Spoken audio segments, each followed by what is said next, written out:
சோமாலிய கடற்கொள்ளையர்களால் கடத்திச் செல்லப்பட்ட தூத்துக்குடியைச் சேர்ந்த கப்பல் மாலுமியை பத்திரமாக மீட்டுத் தரக்கோரி முதலமைச்சரின் தனிப்பிரிவில் மனு அளிக்கப்பட்டுள்ளது. இது தொடர்பாக மாலுமியின் தந்தையுடன் எமது செய்தியாளர் பாஸ்கர் நடத்திய நேர்காணலை இப்போது பார்ப்போம். சோமாலிய கடற்கொள்ளைகளால் கடத்தி செல்லப்பட்டு 44 மாதமாக பிணை கைதியாக இருக்கக்கூடிய தூத்துக்குடி மாவட்டத்தைச் சேர்ந்த டனிசன் தந்தை நம்மிடம் இருக்கார்.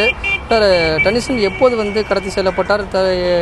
அவரை மீட்கிறதுக்கு என்ன மாதிரி கோரிக்கைகள் வைக்கிறீங்க?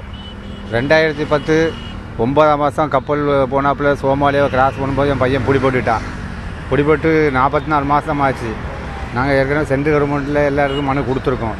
இப்போ தமிழ்நாடு அரசு அம்மாவை பார்த்து மனு கொடுக்குறக்கா வேண்டி சிஎம் செக்ரட்டரி பன்னீர்செல்வம் ஐயா மற்ற ஆட்களை பார்த்து மனு கொடுக்குறக்காண்டி நாங்கள் வந்திருக்கோம் ஐயா. எத்தனை பேர் அவரோட சேர்ந்து கடத்தப்பட்டாங்க? மற்றவங்களை ஏதாவது மீட்கப்பட்டிருக்காங்களா? தற்போது வரை பிணை கைதிகளாக உள்ளவர்களின் எண்ணிக்கை எவ்வளவு? ஐயா, மொத்தம் 15 பேர் கப்பலில் போனது. கப்பல் பிடிபட்டு 2 மாதத்துலேயே அவங்க 8 பேரையும் கப்பலே ரிலீஸ் பண்ணிட்டாங்க. 7 பேர்கள் பிடிபட்டையில் தமிழ்நாட்டை சேர்ந்த என் பையன் ஒருத்தன். மற்ற 7 பேரும் மற்ற டிஸ்ட்ரிக்டில் உள்ள ஆளுங்க. இதுவரை 44 மாதமாகவும் எந்த ஒரு இதுவுமே தெரிய மாட்டேங்குது.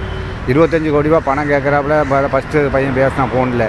இப்போ தற்சமயம் 9 கோடி ரூபா தான் பணம் கேட்க உடனே கொடுத்து எடுக்கும்போது அவன் பையன் அங்கேருந்து கதறிட்டு இருக்காங்க.